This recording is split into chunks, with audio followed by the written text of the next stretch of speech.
When the supervisor was walking around the shed, he noticed a crack in one of the pillars. He called a worker and asked him to weld it.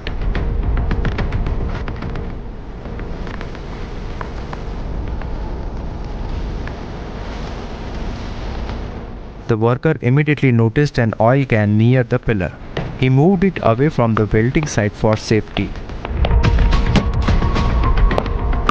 Then he brought the welding machine, barricaded the area, and tried to connect the power cord to the wall socket. But the cord was short. So he brought in an extension cord drill and finally connected the welding machine.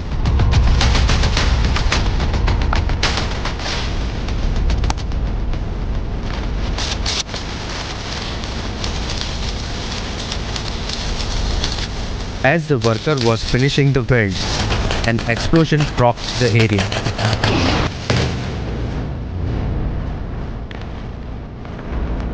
Could this accident have been avoided?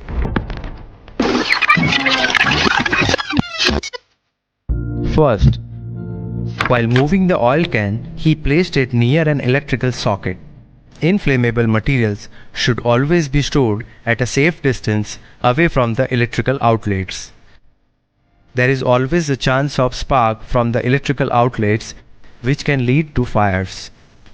Second, while using the extension cord, he did not unwind the spool. During operations like welding, the electrical cords get heated due to high current.